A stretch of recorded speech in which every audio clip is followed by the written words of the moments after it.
Hello students. मैं दीपक नैन मां शारदे पावटा के ऑनलाइन प्लेटफॉर्म पर आपका हार्दिक स्वागत करता हूं।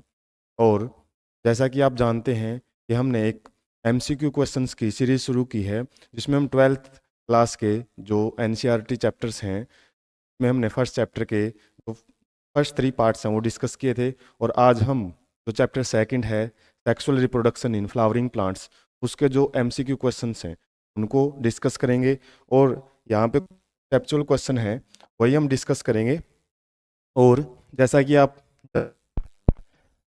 प्लांट्स होते हैं उनको हम एंजियोस्पर्म्स भी बोलते हैं। एंजियोस्पर्म्स जो प्लांट किंगडम है उनके 5 डिवीजन, जिनके अंदर सबसे पहला एल्गा, के बाद आता है ब्रायोफाइट्स, के बाद आते हैं टेरिडोफाइट्स, और उसके बाद जिम्नोस्पर्म्स, और जो सबसे एडवांस डिवीजन है प्लांट किंगडम का वो है एंजियोस्पर्म्स। प्लांट्स हैं वो फ्लावर्स बियर करते हैं, और फ्लावर्स क्या है, एक सेक्सुअल रिप्रोडक्शन में बहुत इंपॉर्टेंट रोल प्ले करते हैं। तो हम थोड़ा सा इसका एक जर्नल इंट्रो है स्टार्टिंग में, ताकि कुछ क्वेश्चन सॉल्व करते टाइम इन कॉन्सेप्ट्स को याद रख सकें।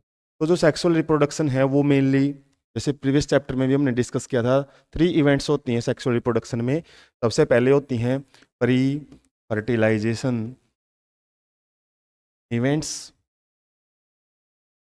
और इनके अंदर मेनली 2 प्रोसेस होती हैं, गैमेटोजेनेसिस एंड गैमेट ट्रांसफर, और जिसको हम प्लांट्स के अंदर सिंपली एक वर्ड से समझते हैं, पोलिनेशन।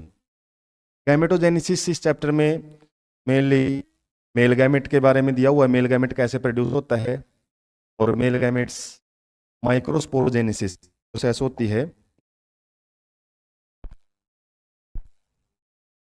जो कि anther of the स्टेमन, male part होता है जो फ्लावर का, उसके अंदर ये प्रोसेस होती है। वो बनते हैं, पहले पोलन ग्रेन बनते हैं, पोलन ग्रेन के अंदर हर एक पोलन ग्रेन के 2 मेल गैमेट्स रहते हैं, जबकि जो फीमेल गैमेट्स होते हैं, गैमेट्स अंदर बनता है, वो ओव्यूल नाम की एक स्ट्रक्चर है उसके अंदर बनता है, और जिस प्रोसेस से वो बनता है उसको क्या बोलते हैं, मेगा स्पोरोजेनेसिस। और आज के जो ज्यादातर हम बताया ओव्यूल, जो कि ओवरी के अंदर प्रेजेंट होते हैं, एक भी हो सकता है और काफी सारे भी हो सकते हैं ओव्यूल, जिसको हम क्या बोलते हैं,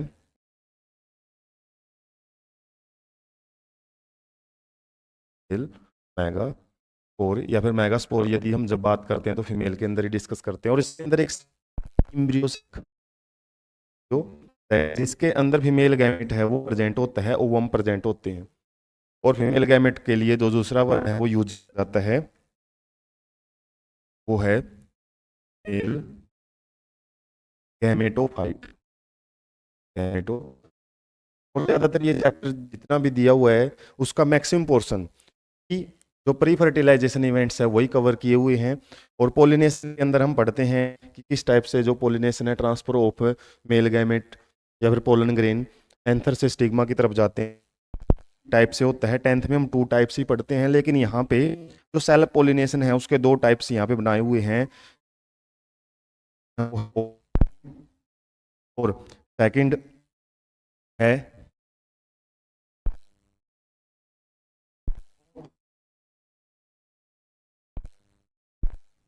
के बाद एक क्रॉस पोलिनेशन का जो टाइप बढ़ गया उसको हम साइंटिफिकली जीनोगैमी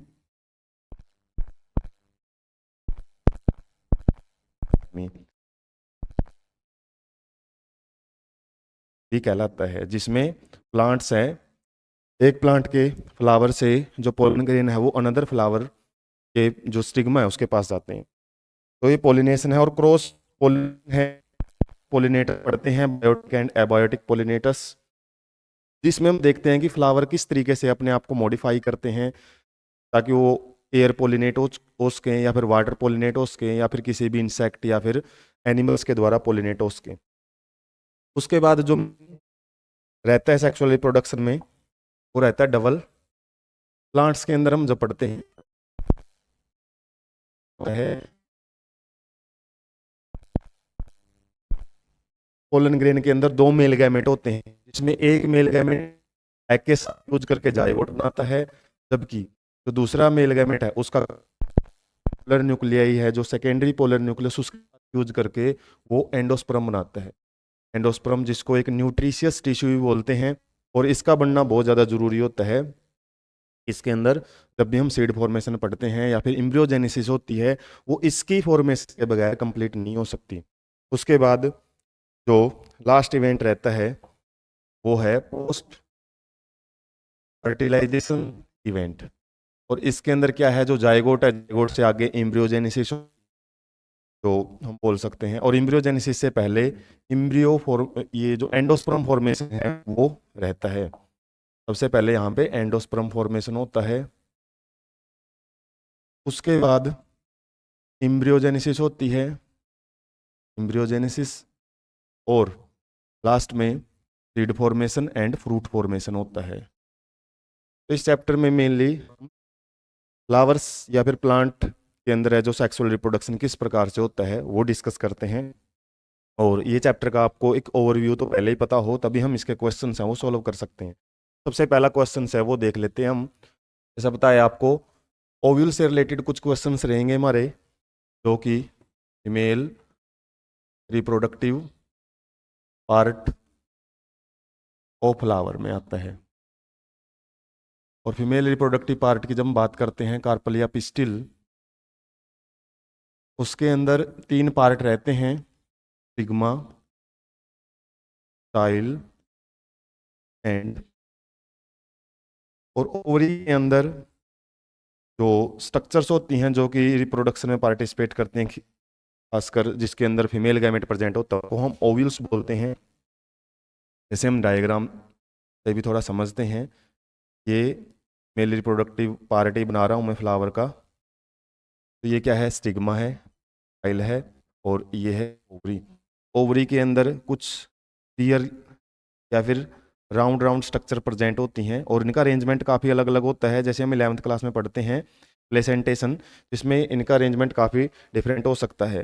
और जब हम एक स्फीयर को या फिर एक सर्कुलर स्ट्रक्चर को राइट करते हैं, तो वो जो एनसीईआरटी के अंदर एक डायग्राम दिया हुआ है के अंदर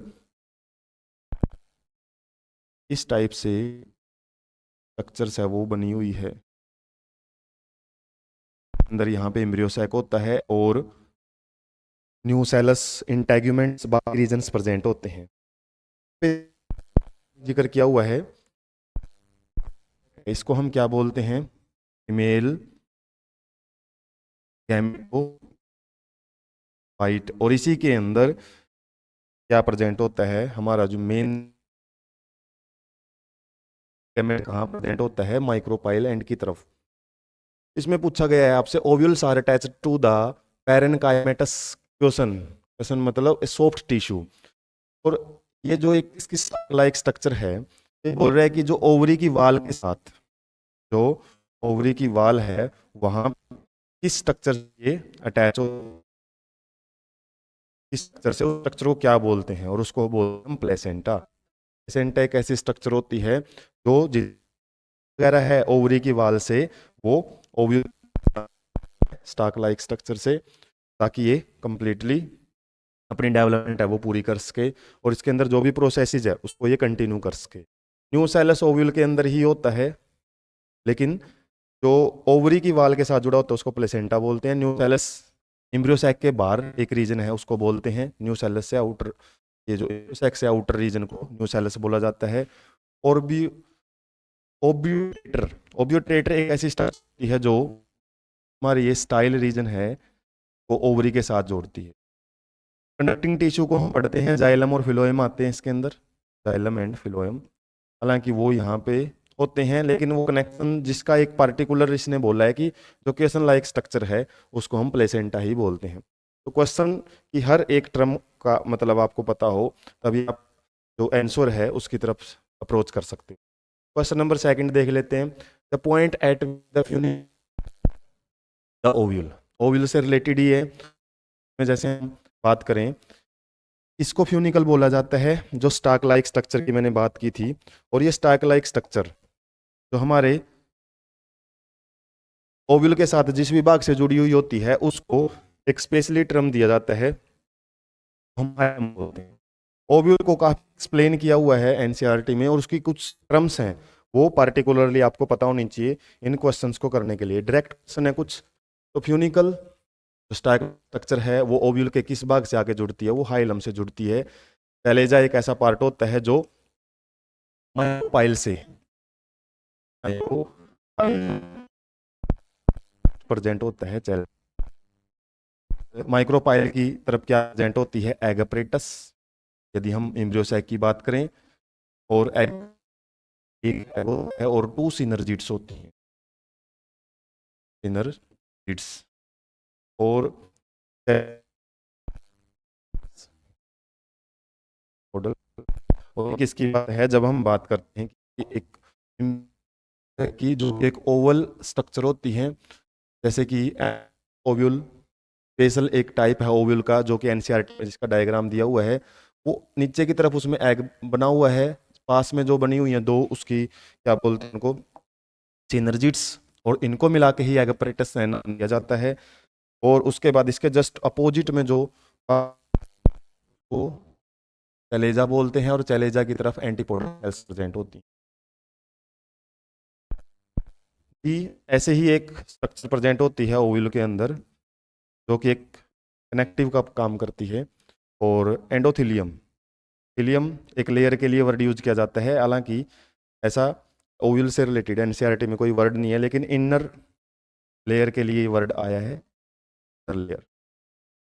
लेकिन यहाँ पे चलेजा बताया है जो एंटीपोडल सेल जिस साइड में प्रेजेंट होती है, और हाइलम, और यहाँ पे जो जिक्र है वो हाइलम का ही है। हाइलम एक पॉइंट ऑफ अटैचमेंट है फ्यूनिकल का ओव्यूल के साथ। उसके बाद एग अपरेटस, अभी मैंने डिस्कस किया है एग अपरेटस किस किस से मिलके बनी हुई होती है।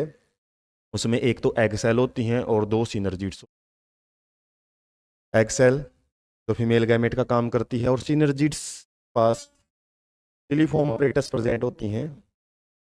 Filiform apparatus finger like structures present होती हैं, जो कि एग के पास में रहती हैं। और जैसे ही पोलन ट्यूब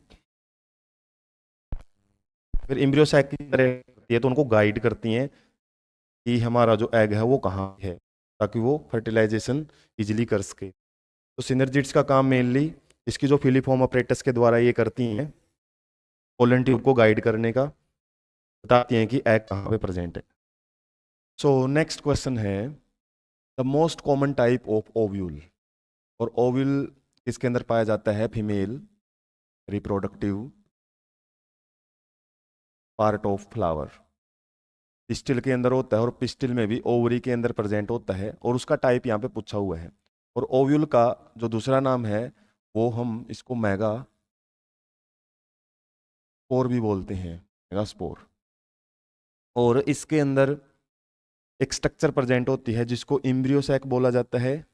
इम्ब्रियो सैक, उसको हम क्या बोलते हैं? Female gametophyte. तो कुछ साइंटिफिक टर्म है जो आपको याद रखनी पड़ेंगी। कई बार क्वेश्चन डायरेक्ट इन्हीं से बन जाता है कि what is the name of female gametophyte, या अदर नेम या साइंटिफिक नेम।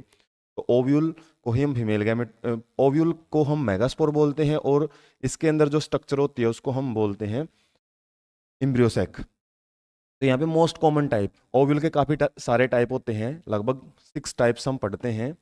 एनसीईआरटी में केवल एक ही टाइप का जिक्र किया हुआ है, एनाट्रोपस ओव्यूल।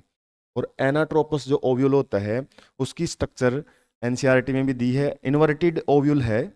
और इन्वर्टेड ओव्यूल में यदि आप ध्यान से देखो उसको, उसका जो ओपनिंग है वो डाउनवर्ड साइड में दी हुई है।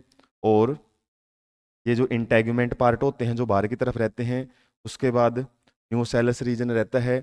और उसके अंदर जो एक ओवल शेप्ड स्ट्रक्चर हम देखते हैं, ओवल शेप्ड स्ट्रक्चर, उसको बोलते हैं इम्ब्रियोसैक। और पूरी स्ट्रक्चर को ओव्यूल बोला जाता है।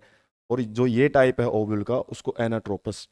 एनाट्रोपस का ही जिक्र क्यों किया एनसीईआरटी ने? क्योंकि मैक्सिमम कंडीशंस में यही पाया जाता है। 82% जो एंजियोस्पर्म है फ्लावरिंग प्लांट्स हैं उसके अंदर एनाट्रोपस ओव्यूल ही देखने को मिलता है।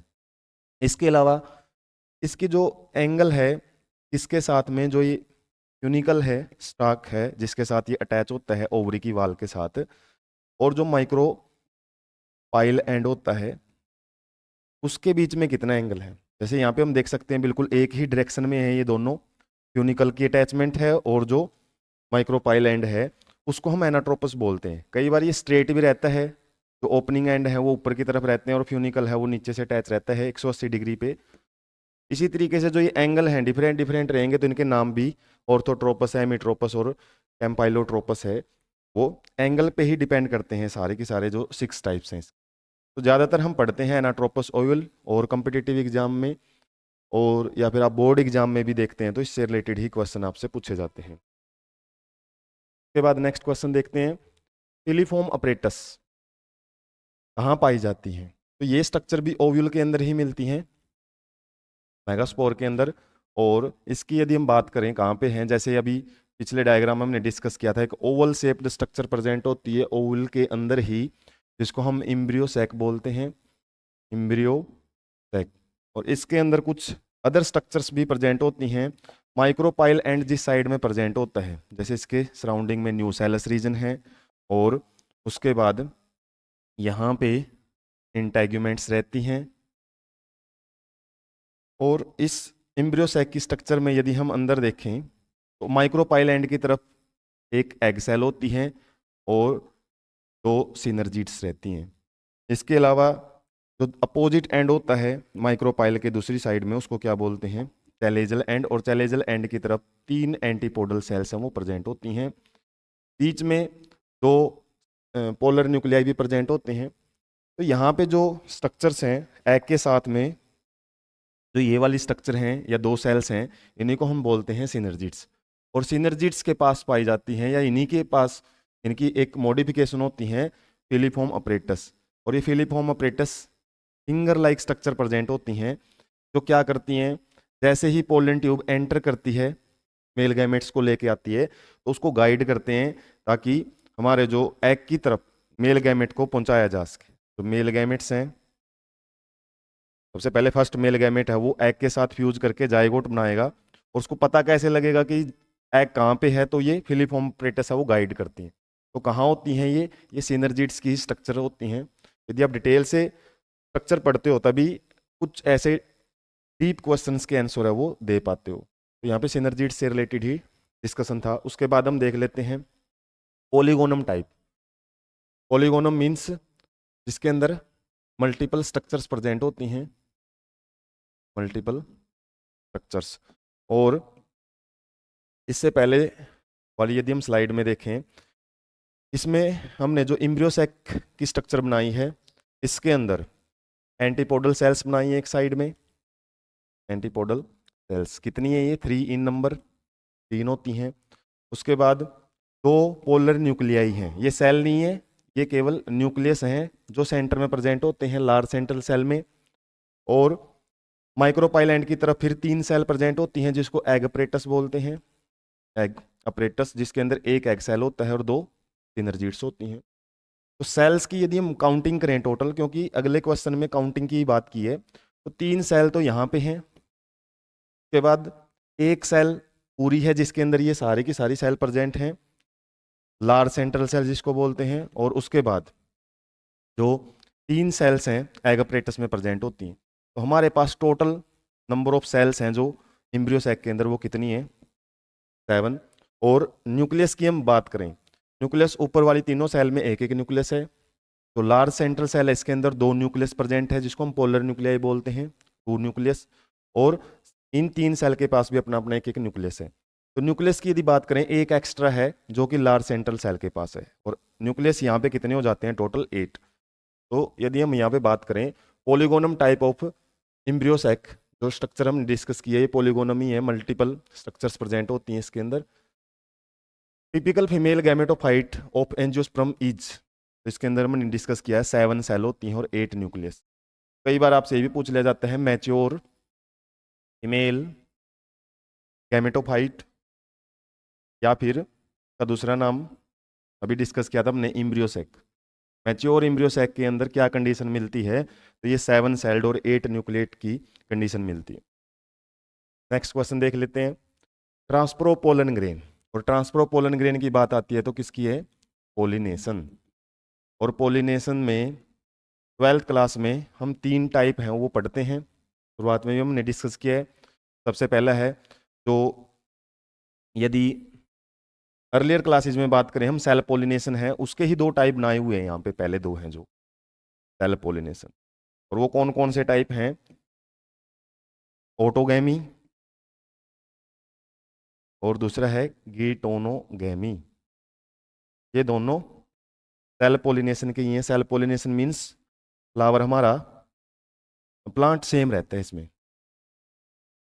क्या रहेगा? Plant same. और प्लांट यदि सेम है और उसके अंदर फ्लावर भी सेम है, एक ही फ्लावर के एंथर से उसी की स्टिग्मा के पास यदि पोलन ग्रेन जाते हैं तो उसको हम ऑटोगैमी बोलते हैं। ऑटो मतलब सेल्फ, और गिटेनो का मतलब क्या है? प्लांट हमारा सेम है लेकिन फ्लावर डिफरेंट हो सकता है। एक जगह पे कोई फ्लावर है प्लांट के, उससे पोलन ग्रेन निकलेंगे, और दूसरी जगह पे कोई फ्लावर सेम प्लांट के अंदर होएगा और वहां पे हमारे पोलन ग्रेन स्टिग्मा के पास जाएंगे, उसको गिटेनोगैमी बोलते हैं। और एक जो बच गया जिसको हम क्रॉस पोलिनेशन बोलते हैं, क्रॉस पोलिनेशन, इसी के साइंटिफिक नेम है, तो जीनोगैमी भी बोला जाता है और एलोगैमी भी बोलते हैं। जीनो या एलो का मतलब होता है डिफरेंट। यदि प्लांट ही डिफरेंट है लेकिन स्पीसीज सेम रहनी चाहिए, यहाँ पे सेम स्पीसीज है लेकिन प्लांट है वो डिफरेंट रहते हैं, उसको हम क्रॉस पोलिनेशन कंसिडर करते हैं। इसमें क्या पूछा गया है? From the anther of stigma another flower of the same plant. यदि हम प्लांट की बात अभी की हमने, प्लांट यदि सेम है तो वो किसकी कंडीशन है? और from the anther to the stigma of same plant, ये हमारे गिटिनो और ओटो 2 की बात की हुई है। अनदर फ्लावर की बात यदि यहाँ पे है, फ्लावर सेम नहीं है, तो गिटिनो की बात है। ठीक है, यदि हम स्टेटमेंट को अच्छे से पढ़ते हैं तभी आइडिया लगता है। यदि सेम प्लांट है तो 2 कंडीशन बनेगी, यदि फ्लावर ही सेम है तब हम बोलेंगे ऑटोगैमी। और यदि एक फ्लावर से, अभी बोला इसने 1 फ्लावर टू अनदर फ्लावर, तो उस केस में गिटिनोगैमी का है वो कॉन्सेप्ट आएगा। नेक्स्ट की तरफ बढ़ते हैं, क्लिस्टोगैमस। क्लिस्टोगैमस और एक चैजमोगैमस। चैजमोगैमस, ये 2 टाइप के फ्लावर होते हैं। जब हम 12th क्लास के अंदर जो कॉन्सेप्ट पढ़ते हैं किसका? ऑटोगैमी का। ऑटोगैमी, ऑटोगैमी शो करने वाले कुछ प्लांट 2 टाइप के फ्लावर प्रोड्यूस करते हैं। नॉर्मल फ्लावर जिसके जो एंथर और स्टिग्मा पार्ट है या रिप्रोडक्टिव पार्ट है वो एनवायरनमेंट के अंदर एक्सपोज्ड होते हैं, या फिर हम बोल दें जो बाहर से दिखाई दें इजिली, जो किसी स्ट्रक्चर से कवर्ड ना हो, उसको बोलते हैं चैजमोगैमस फ्लावर। ये ओपन रहते हैं नॉर्मली। नॉर्मल फ्लावर्स को हम चैजमोगैमस फ्लावर्स भी बोलते हैं। क्लिस्टोगैमस कंडीशन कौन सी होती है? जिसमें फ्लावर हैं जो वो बड स्टेज में ही रहते हैं। बड स्टेज मीन्स उनके जो रिप्रोडक्टिव पार्ट्स हैं उनको सेपल्स और पेटल्स वो कवर किए रहते हैं। सेपल्स और पेटल्स कवर किए रहेंगे, मतलब ये कभी भी ओपन नहीं होंगे। नॉट ओपन एट ऑल, बिल्कुल भी ओपन नहीं होते हैं, और इसके अंदर जो पोलिनेशन है वो अंदर ही हो जाती है। अब क्लिस्टोगैमस फ्लावर है, बाहर से कोई पोलिनेशन का सवाल ही नहीं है, दूसरे फ्लावर से भी नहीं आ सकती, दूसरे प्लांट से भी कोई पोलन ग्रेन नहीं आ सकता, तो जाहिर सी बात है यहाँ पे गिटिनोगैमी और जीनोगैमी का तो कोई सवाल ही नहीं है।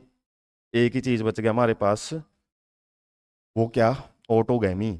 यदि ऑटोगैमी भी दिया होता तो हम ऑटोगैमी की तरफ बढ़ते, लेकिन इसने सेल पोलिनेशन की बात की है तो सेल पोलिनेशन हमने पढ़ा है। ऑटोगैमी और गिटिनोगैमी इसी के टाइप्स रहते हैं। उसके बाद बोथ चैजमोगैमस अभी डिस्कस किया हमने, नॉर्मल फ्लावर्स को बोलते हैं। क्लिस्टोगैमस जो बंद फ्लावर रहते हैं, बड स्टेज में रहते हैं, वो किन के अंदर है? हालांकि ये डायरेक्ट क्वेश्चन है, इसमें एग्जाम्पल पूछा हुआ है, एनसीईआरटी से ही है। और यहाँ पे एक मिस्टेक है, प्रिंटिंग मिस्टेक। ये जो नेम है ये कॉमिलिना है। और डायरेक्ट क्वेश्चंस की एक ही खास बात रहती है कि यदि आपको पता है तभी आप उसका एज इट इज आंसर कर पाते हो, उनके ऊपर कोई कॉन्सेप्ट नहीं लग पाता है। ठीक है, तो उसके बाद हम आगे बढ़ते हैं, पोलिनेशन बाय वाटर। जब हम क्रॉस पोलिनेशन पढ़ते हैं, क्रॉस पोलिनेशन जिसको जीनोगैमी और एलोगैमी भी हमने डिस्कस किया है, वो कुछ एजेंट्स के द्वारा करवाई जाती है। एजेंट्स ऑफ पोलिनेशन जिसको बोला जाता है पोलिनेटर्स। पोलिनेटर्स, और पोलिनेटर्स में 2 टाइप के पोलिनेटर्स होते हैं, abiotic and biotic. Abiotic means non living, और नॉन लिविंग में हम मेनली दो पढ़ते हैं, वाटर एंड एयर।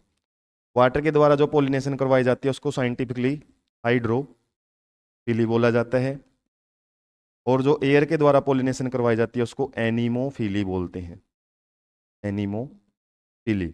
इसके अलावा बायोटिक के अंदर लिविंग ऑर्गेनिज्म है, जैसे इंसेक्ट्स, इंसेक्ट्स में काफ़ी आ जाते हैं, फ्लाइज हैं, हनी बीज हैं, मोथ्स हैं, काफ़ी इंसेक्ट हैं वो पोलिनेशन करवाते हैं, और मैक्सिमम पोलिनेशन इंसेक्ट्स के द्वारा ही करवाई जाती है। और इंसेक्ट में भी सबसे मोस्ट करवाई जाती है हनी बी के द्वारा, मधुमक्खी है जो वो मैक्सिमम पोलिनेशन करवाती है। इसके अलावा इंसेक्ट के अलावा बर्ड्स, बर्ड्स के अलावा कुछ रोडेंट्स, चूहे, गिलहरियाँ वगैरह आ जाती हैं, कुतरने वाले जीव। इसके अलावा एनिमल्स, जो हायर एनिमल्स हैं जैसे मैमल्स हैं, वो भी करवाते हैं पोलिनेशन। और मैन जब पोलिनेशन करवाता है किसी एक स्पेसिफिक डिजायरेबल ट्रेट को अचीव करने के लिए, कोई नया स्पीसीज क्रिएट करने के लिए, उसको हम क्या बोलते हैं, आर्टिफिशियल हाइब्रिडाइजेशन। आर्टिफिशियल हाइब्रिडाइजेशन वो हम नॉर्मल पोलिनेशन में नहीं पढ़ते, या फिर बोल सकते हैं आर्टिफिशियल पोलिनेशन होती है, या फिर एक वर्ड है जो artificial hybridisation. Mixing of character के लिए जब हम पोलिनेशन करवाते हैं किसी एक स्पीसीज के पोलन ग्रेन को कैसे भी वाइएबल कर दिया जाता है ताकि वो जर्मिनेट कर सके स्टिग्मा के ऊपर, और नए करैक्टर्स हैं वो प्रोड्यूस किए जाते हैं। तो वाटर में, वाटर के द्वारा जो पोलिनेशन है उसको हाइड्रोफिली बोलते हैं। और हाइड्रोफिली किस किस के अंदर होती है, वेलिस्नेरिया के अंदर भी है, जोस्टेरा के अंदर, और स्टेवा। ये तीनों डायरेक्ट क्वेश्चन ही है एनसीईआरटी में, तीनों एग्जाम्पल दिए हुए हैं। लेकिन कुछ का याद रखना, एक वाटर लिली कैसा प्लांट होता है, और एक एक होता है हाइकंथ। इन दो ऐसे प्लांट के अंदर है जो ये वाटर के अंदर मिलते हैं, एक्वेटिक प्लांट है, ये भी सारे एक्वेटिक ही हैं, और ये भी एक्वेटिक ही प्लांट हैं, वाटर लिली और हाइकंथ। लेकिन इनके द्वारा जो पोलिनेशन है वो या तो विंड के द्वारा करवाई जाती है या फिर इंसेक्ट्स के द्वारा। तो ये कुछ एक अलग सा कॉन्सेप्ट है जिसमें एक्वेटिक प्लांट होने के बावजूद भी कुछ ऐसे प्लांट है, जैसे लोटस है, उसका जो फ्लावर है वो भी एयर के अंदर ही रहता है, कमल हम देखते हैं, और उसकी पोलिनेशन भी एयर या फिर इंसेक्ट्स ही करवाते हैं। तो जरूरी नहीं है कि हर एक एक्वेटिक प्लांट है तो जाहिर सी बात है वाटर ही उसके अंदर पोलिनेशन, पोलिनेटिंग एजेंट का काम करेगा। कुछ ऐसे एक्वेटिक प्लांट है जो कि पोलिनेशन है वो विंड या इंसेक्ट से करवाते हैं। ये हमने अभी डिस्कस किया था, क्लिस्टोगैमस, रिपीटेड क्वेश्चन है प्रिंटिंग मिस्टेक की वजह से। क्लिस्टोगैमस, क्लिस्टोगैमस वही थे जो फ्लावर ओपन नहीं होते हैं, और किसके अंदर आते हैं, ये ऑटोगैमी के अंदर। और ऑटोगैमी किसके अंदर पढ़ा हमने, सेल्फ पोलिनेशन के अंदर। सेल्फ पोलिनेशन होती है इसके अंदर, क्रॉस, इंसेक्ट, ये चीजें तो हो ही नहीं सकती हैं। Next, embryo sac is also known as, discuss किया था हमने, इम्ब्रियोसैक जो होता है, इम्ब्रियोसैक, उसका एक नाम दिया था फीमेल गैमेटोफाइट। थोड़े से कंफ्यूजिंग रहते हैं कुछ वर्ड, लेकिन आपको याद रखने पड़ेंगे, डायरेक्ट क्वेश्चन बन जाते हैं। जैसे हमने ओव्यूल का जो नाम पढ़ा था वो क्या है, मेगास्पोर, मेगास्पोर। अब फीमेल के लिए हम मेगा वर्ड भी यूज करते हैं, और गैमेटोफाइट की बात हुई तो मेगा गैमेटोफाइट भी यहाँ पे हम बोल सकते हैं, तो मेगा गैमेटोफाइट भी बोला जाता है। माइक्रो जो वर्ड हैं वो किसके लिए यूज किए जाते हैं, मेल पार्ट के अंदर, खासकर मेल जो स्पोर प्रोड्यूस करता है। और मेगा स्पोरेंजियम, स्पोरेंजियम एक ऐसी स्ट्रक्चर होती है जो कि स्पोर प्रोड्यूस करती है, स्पोर, इसमें काफी सारे स्पोर्स होते हैं। तो हम मेगास्पोरेंजियम भी नहीं बोल सकते ओव्यूल को, ओव्यूल एक क्या है आपका, मेगास्पोर है, एक सिंगल स्पोर है, उसको ही ओव्यूल बोलते हैं। उसके बाद इन फर्टिलाइज्ड इम्ब्रियोसैक, जब इम्ब्रियोसैक फर्टिलाइज हो जाता है, बताया था आपको 7 सेल होती हैं इसके अंदर एंड 8 न्यूक्लियस होते हैं। 8 न्यूक्लियस में हमने सेल की बात करें तो क्या क्या पढ़ा था, 3 एंटीपोडल सेल्स हैं जो कि रिप्रोडक्शन में पार्टिसिपेट नहीं करती हैं। उसके बाद एक एग अपरेटस होता है जिसके अंदर एक एग सेल और 2 सिनर्जिड्स होती हैं। सिनर्जिड्स भी रिप्रोडक्शन में पार्टिसिपेट नहीं करेगी, एग जरूर पार्टिसिपेट करती है, जो कि मेल गैमेट्स के साथ फ्यूज करके, जैसे ही मेल गैमेट्स, एक मेल गैमेट इसके साथ फ्यूज करेगा तो क्या स्ट्रक्चर बनाएगी, जाइगोट। और जाइगोटम को पता है ये कैसी स्ट्रक्चर होती है, डिप्लॉइड। 2 सेट क्रोमोसोम के होते हैं इसके पास, एग के पास सिंगल सेट होता है। और जितने भी न्यूक्लियस होते हैं जो हमने पॉलीगोनम टाइप का एम्ब्रियो सैक पढ़ा है वो सारे हैप्लॉइड होते हैं, चाहे वो एंटीपोडल हों चाहे वो पोलर न्यूक्लियाई हों, वो सारे क्या होते हैं, हैप्लॉइड। फर्टिलाइजेशन के बाद जो जाइगोट बनता है वो कैसी स्ट्रक्चर होती है, डिप्लॉइड। और उसके बाद 2 न्यूक्लियस हमने सेंट्रल या फिर लार्ज सेंट्रल सेल जो प्रेजेंट होती है उसके अंदर पढ़े थे, सेंटर में जो 2 न्यूक्लियस हैं, और जैसे ही जाइगोट बनता है वो आपस में फ्यूज कर जाते हैं। फ्यूज करते ही N+N एक डिप्लॉइड सेकेंडरी पोलर न्यूक्लियस बनाते हैं। डबल फर्टिलाइजेशन में पढ़ते हैं इस कॉन्सेप्ट के बारे में। और यही जो सेकेंडरी पोलर न्यूक्लियस है सेकंड मेल गैमेट के साथ फ्यूज करता है, सेकंड मेल गैमेट।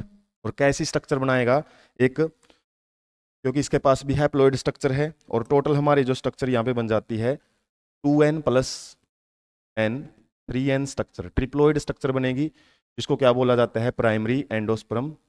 यस, और ये बाद में क्या बनाएगा, एंडोस्पर्म। तो जो ये कॉन्सेप्ट है भाई, कैसे एक मेल गैमेट है वो एग के साथ फ्यूज करके जाइगोट बनाएगा, और दूसरा मेल गैमेट है सेकेंडरी पोलर न्यूक्लियस के साथ फ्यूज करके ट्रिप्लॉइड स्ट्रक्चर बनाएगा, ये हम पढ़ते हैं डबल फर्टिलाइजेशन में। डबल फर्टिलाइजेशन ये भी एक यूनिक करेक्टर है प्लांट्स या फिर एंजियोस्पर्मिक प्लांट्स के अंदर।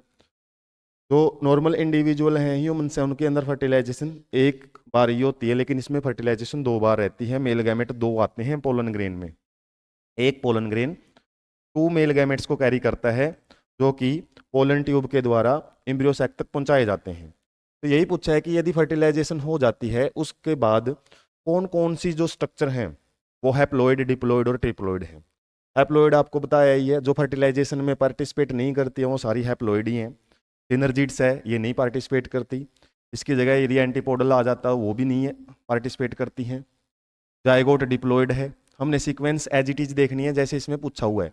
हैप्लॉइड सबसे पहले आनी चाहिए हैप्लॉइड की, दूसरी आनी चाहिए डिप्लॉइड की, और थर्ड ट्रिप्लॉइड की। अभी बात की थी प्राइमरी एंडोस्पर्म न्यूक्लियस PEN, जो कि बाद में एंडोस्पर्म बनाता है। और एंडोस्पर्म फॉर्मेशन भी एंजियोस्पर्मिक जो प्लांट्स हैं उनका बहुत इंपॉर्टेंट करेक्टरिस्टिक्स है, क्योंकि ये एक न्यूट्रिटिव टिश्यू होता है।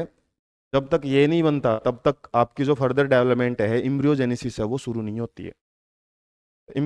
इंपॉर्टेंस को देखते हुए कई बार बोर्ड एग्जाम में क्वेश्चन ऐसे ही पूछ लिया जाता है, describe the importance of nutritive tissue in angiospermic plant. तो वहां पे हम न्यूट्रिटिव टिश्यू को समझ नहीं पाते किसके बारे में डिस्कस करना है इसमें, तो एंडोस्पर्म वहां पे डिस्कस करना पड़ता है। वो कैसे फॉर्म होता है, वो डबल फर्टिलाइजेशन की वजह से फॉर्म होएगा, उसका काम क्या है, टाइप्स भी होते हैं एंडोस्पर्म के, न्यूक्लियर, सेलुलर, हेलोबियल टाइप, तो वो हमको 3 नंबर में वहाँ पे एक्सप्लेन करने पड़ जाते हैं। तो सारा खेल वर्डिंग्स का है, यदि हम वर्डिंग्स पे फोकस करते हैं तो जाहिर सी बात है आंसर तक अच्छे ढंग से अप्रोच कर पाएंगे। तो ये हमारा सेकंड लास्ट क्वेश्चन रहेगा आज के पार्ट का, और वो देख लेते हैं। रूट यूज्ड बाय, मतलब जो पाथ है used by pollen tube. Pollen tube बताया है, जैसे हम बात करें ये सिग्मा है, ये स्टाइल है, और ये ओवरी है, और ओवरी के अंदर ही हमारे जो राउंड राउंड सी स्ट्रक्चर प्रेजेंट होती है, ओव्यूल। सारा जिक्र हमने लगभग आज ओव्यूल का ही किया है। और ओव्यूल के अंदर क्या स्ट्रक्चर होती है, एम्ब्रियो सैक। और इस एम्ब्रियो सैक में जैसे मैं बात करूं, ये हमारा ओवल स्ट्रक्चर है एम्ब्रियो सैक, और इस एम्ब्रियो सैक में हमारा क्या होता है, एग होता है। और इस एग तक ही हमको क्या है, यहाँ पे पहुंचना है। और जो पोलन ग्रेन्स हैं वो कहाँ पे लाई करेंगे, पोलन ग्रेन लाई करते हैं यहाँ पे स्टिग्मा पे। स्टिग्मा एक लैंडिंग प्लेटफॉर्म का काम करता है, और यहाँ से फिर क्या निकलती है, एक पोलन ट्यूब निकलती है, और यही पोलन ट्यूब क्या करेगी, फिर साइल से होती हुई माइक्रोपाइल एंड से एंटर करेगी, और माइक्रोपाइल से भी कर सकती है ये। माइक्रोपाइल कौन सा भाग था, जो ओपन एंड होता है जब भी हम ओव्यूल की स्ट्रक्चर देखते हैं। जैसे ये इंटेग्यूमेंट्स ने कवर किया हुआ है इसको, अंदर न्यूसेलस है, उसके बाद एम्ब्रियोसैक है। तो जो माइक्रोपाइल ने जो भाग कवर नहीं किया किसका, न्यूसेलस का, उसी को हम बोलते हैं माइक्रोपाइलर एंड, और माइक्रोपाइल से भी एंट्री कर सकती है पोलन ट्यूब, इंटेग्यूमेंट से भी एंट्री कर सकती है और चैलेजल भाग से भी कर सकती है। चैलेजा भाग कौन सा होता है? जो अपोजिट एंड होता है। तो ये किसी भी एंड से एंट्री कर सकती है, एनी ऑफ बिलो, या फिर यदि ये स्टेटमेंट लास्ट में बोलता तो अबो, तब भी मान सकते थे हम। तो हर एक पार्ट से है वो एंट्री करती है, लेकिन मैक्सिमम कंडीशन में माइक्रोपाइलर एंड से ही क्या है वो एंट्री करेगी, क्योंकि माइक्रोपाइलर एंड का काम ही यही रहता है पोलन ट्यूब को एंट्री करवाने का, ताकि मेल गैमेट्स हैं उनको पहुंचाया जा सके एम्ब्रियो सैक में। Embryo sac is called monosporic. Monosporic means, mono means single, sporic means spore. और स्पोर कौन सा? जब हम बात करते हैं एम्ब्रियो सैक की तो मेगास्पोर की बात यहाँ पे की हुई है। तो जब मेगास्पोरोजेनेसिस प्रोसेस होती है, मेगास्पोरोजेनेसिस ओवरी के अंदर होती है ये प्रोसेस, तो इसके अंदर क्या देखते हैं हम? मेगास्पोर मदर सेल, जो कि एक डिप्लॉयड सेल होती है, वो क्या करेगी? मियोसिस करेगी। के अंदर होती है मियोसिस, रिडक्शनल डिवीजन, जिसे क्या बनता है? Megaspore tetrad. Megaspore tetrad. और ये मेगास्पोर टेट्राड ज्यादातर किस फॉर्म में रेंज्ड रहते हैं? लीनियर अरेंजमेंट में प्रेजेंट होते हैं। एक सेल के पास पीछे एक सेल लगी होती है। और इनमें क्या देखने को मिलता है फीमेल के अंदर? ज्यादातर मैमल्स की भी बात करते हैं और प्लांट्स की भी यदि हम बात करें सेक्सुअल रिप्रोडक्शन में, तो जब ये मेगास्पोर टेट्राड बनते हैं, फीमेल गैमेट जब भी बनना होता है, तो केवल एक ही जो मेगास्पोर है वो एक्टिव रहता है, जो कि आगे फीमेल गैमेट बनाता है, मेल गैमेट।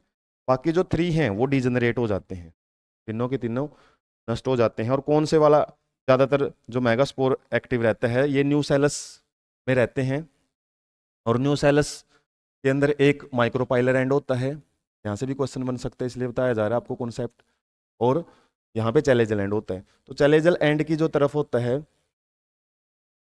जो हमारा मेगास्पोर, वही एक्टिव होके आगे इम्ब्रियो सैक फॉर्मेशन करता है, इम्ब्रियो सैक फॉर्मेशन। ये सिंगल न्यूक्लियस है इसके पास, अभी फिलहाल एक ही सेल है, लेकिन इसके अंदर माइटोसिस होती है। फिर माइटोसिस 3 बार माइटोसिस होती है, तो टोटल कितने न्यूक्लियस बना लेता है ये? 8 न्यूक्लियस। और इसके अंदर सेल फॉर्मेशन होती है, सेल वाल बनती हैं, और वहां पे टोटल 7 सेल बनती है। तो 7 सेल और 8 न्यूक्लियस जो इम्ब्रियो सैक की स्ट्रक्चर है वो एक सिंगल मेगास्पोर से ही बनती है। इसलिए इसको मोनोस्पोरिक डेवलपमेंट भी हम बोलते हैं, एक ही स्पोर से कंप्लीट इम्ब्रियो सैक का बनना। तो इसमें यही पूछा हुआ है आपसे कि किस कंडीशन को आप मोनोस्पोरिक डेवलपमेंट का नाम दोगे। तो फर्स्ट स्टेटमेंट देख लेते हैं। 1 of the megaspore out of 4, 4 में से एक मेगास्पोर है which are derived from the division of megaspore mother cell. Megaspore mother cell में जब मियोटिक डिवीजन होता है, 4 मेगास्पोर बनते हैं, उनमें से केवल एक ही वो बनाता है इम्ब्रियो सैक को, बाकी 3 क्या हो जाते हैं? डिजेनरेट। उसी को हम मोनोस्पोरिक बोलते हैं, मोनो मतलब सिंगल। इसके अलावा इसमें 3 बोला हुआ है, 3 नहीं आ सकता। ओनली फ्रॉम द 2, 2 भी नहीं आ सकता क्योंकि वर्ड में भी मोनो है। और नन ऑफ दीज तो नहीं है, तो फर्स्ट आंसर ही यहाँ पे करेक्ट रहेगा। तो यहाँ पे हमारा जो आज का सेशन है यहाँ पे कंप्लीट होता है। इसके अलावा जो क्वेश्चंस हैं यहाँ से आप इतना सीख सकते हो कि किस तरीके से अच्छे से हम अप्रोच करें कॉन्सेप्चुअल क्वेश्चंस को। और चैनल के साथ कंटिन्यू रहने के लिए चैनल को सब्सक्राइब करें। Thank you so much.